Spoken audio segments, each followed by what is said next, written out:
The question everybody wants to know, who is going to win the play-in games and get into the actual playoffs?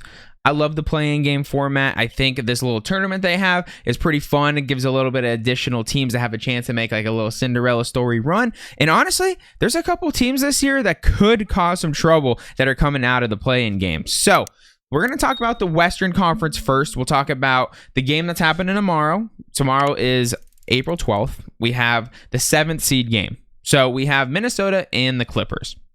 Personally, as someone that has been following a lot of sports this year, like way too much sports because I've been doing a lot of sports betting, Minnesota tends to fall late in games. If the game stays close, like they're a team they can run away with the game. Unless it's against like a really good team like the Suns or someone, because they always play good in the back end. They can run away with some games, Minnesota. But if you let them stay around, they will choke. They are consistently losing games late because typically one of their big three don't play well. Anthony Edwards, D'Angelo Russell, Cat. One of those three usually has an off night, and it's typically Ant-Man or Cat. Honestly, Cat's played really well this year for the most part, but he has disappeared in some games where you're just kind of like, how do you have 3 rebounds? Like, you're 7 feet tall. It's the way they use him, and it's kind of annoying. But I think in this kind of game with, a mismatch personally against Zubac, I think they're going to try to keep Cat underneath, which is going to make it a really tough game. I think this game's going to come down to just a couple points, maybe a game-winning shot or some free throws at the end of the game. It's going to be very close. But I think the Clippers are going to pull it out.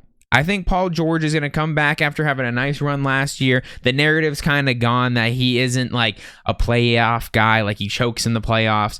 Let's be honest. Paul George in the playoffs throughout his career, it's been pretty solid. He either goes off or he sucks. Like, there's no in between. But if you watch him during the season, that's like kind of how he is. He's a streaky player.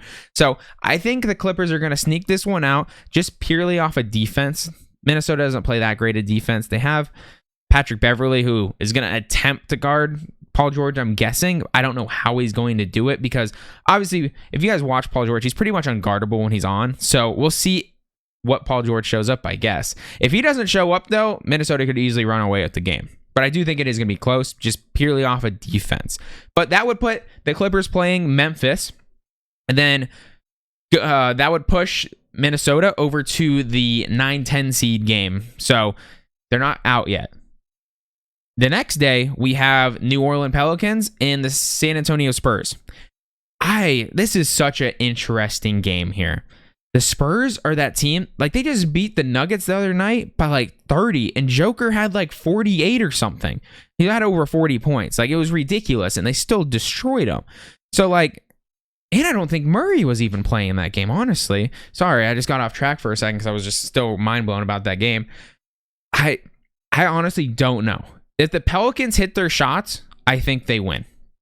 They're a team that they can beat anyone on any night. If CJ's on, Brandon Ingram's on, Herbert Jones has been very good for them defensively this year. He's kind of the glue to the team, kind of how he was at Alabama. Very impressive first year, I will say. He has been very good for them.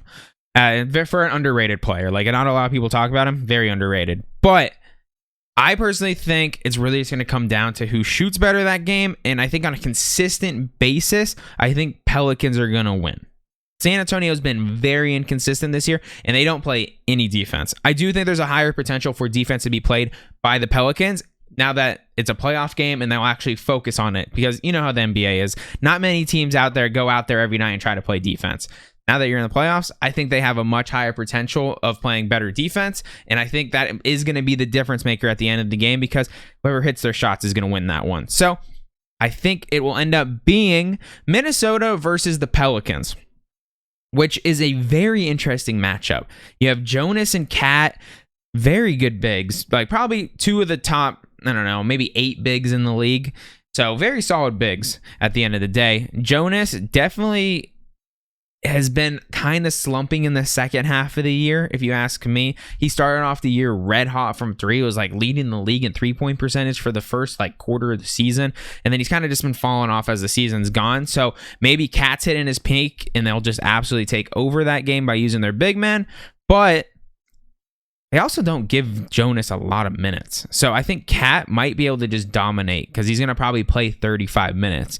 because Cat does that on a regular basis. He does play a lot of minutes for a big, and especially in a playing game, win or go home, I think he's going to play a lot of minutes. So I would probably say Minnesota is probably going to win that game. If I were to make a guess, I think they would go on to play the Suns, and I think the Suns probably 4-game sweep them, or maybe Ant-Man goes off for like 40 one night and they take one off the Suns. It's going to be a little bit closer, because I will say, as a Suns fan, I did watch a lot of, they played each other 2 or 3 times this year, and every time they played, very close through 3 quarters. Fourth quarter came around, usually Minnesota was winning going into the fourth quarter, I will say, but the Suns just absolutely took over and just, I think, almost won by 10 both times, or at least 10. Like, it was very, very close, and then they ended up just taking off and winning that pretty easily. So we'll get into those projections in another video. We won't dive too deep into it now. I got a little excited because I'm a Suns fan, but I think it's going to end up being the 7-8 seed coming out. Maybe the Pelicans can get really hot for 2 games and hit all their shots, because they are a team that could drop 130 points on you by just draining threes, because CJ can do that on some nights. When we get over to the Eastern Conference, Nets in Cleveland. Very interesting game. Jared Allen in. I'm 100% picking Cleveland. They are an 8.5 point underdog right now. But it sounds like Jared Allen isn't playing, which is a huge blow to them, because they have won all year off of bigs and defense because they're so good under the rim. Evan Mobley should be, is there a defensive rookie player of the year? Because he should win that. He's an absolute stud. He was so good at USC. I knew that was a great pick by them in the draft. But Brooklyn, they have the X factor, KD, and then the other X factor of Kyrie. But there's been games this year where they've scored like 80 points between them and lost. So it really comes down to their benches. Both of these teams' benches aren't very good. They're okay when they're fully healthy, which most of them are right now, but is Seth Curry or Patty Mills going to hit their shots for Brooklyn? I don't know. I think 8.5 points is a lot. So I do think the Nets will win this game, but I do think Cleveland covers if you're looking for a bet. I think that's a smart bet. I already put it on there. So if the line has moved already, I apologize, but I bet it at 8.5 points. Watch it go the other way. It's going to be like 9.5 points. I'm going to be like, no! But I do have the Nets winning that game. I think experience is going to win in that situation. If they had Jared Allen, it'd be a completely different story. Maybe he shows up and plays randomly. Next, they'll have Atlanta and Charlotte on Wednesday, these are 2 of the most, like, the highest paced teams in the league. They play fast and they play zero defense. So, well, Clint plays defense, but no one else plays defense. So John Collins, shut up. Right now, these guys are going to go out there and they're going to turn the ball over a lot. They're going to go out there and shoot a bunch of threes. And I think Trae Young is going to hit more threes than Terry. And Lonzo Ball is going to choke in a big game, in my opinion. A lot of people aren't going to like that opinion. I think Lonzo's a great player, and he's actually, I call him to be a bust. He has been very good. So I am wrong. I hit that wrong. I will 100% say, but I do think a little bit of playoff experience is going to pay off in a one gamer. And there's been times this year where Trae Young just goes for 50 and they're unbeatable. They beat the Suns this year and Trae Young dropped like 40 something. And their whole team shot like 60% from 3. So whoever gets hotter tomorrow is going to win on Wednesday, in my opinion. So I'm going to pick the Hawks. And so then it would be Brooklyn would go to Boston, and then we would have Atlanta playing Cleveland in that last play-in tournament to see who would go and play the 1 seed. And honestly, that's a very interesting matchup. Obviously, it comes down to Trae Young getting hot. If he gets hot, they can win any single night, like I was just saying. Cleveland's a little bit better defensively. I would probably say Cleveland's the safer bet, other than that they ended the season terrible without Jared Allen. So maybe the safer pick's the Hawks, but it just really comes down to who's hitting their shots. Atlanta's been so inconsistent from their shooting this year. In Cleveland, they have a pretty consistent, I would say, like offense. Like with Darius Garland playing, Mobley playing, they move the ball around pretty well. So I would probably say Cleveland's the safe pick in that one, but I'm going to predict a Trae Young coming out, bad boy Trae, giving some shoulder shrugs and gets it done. So that is my predictions for the play-in tournament.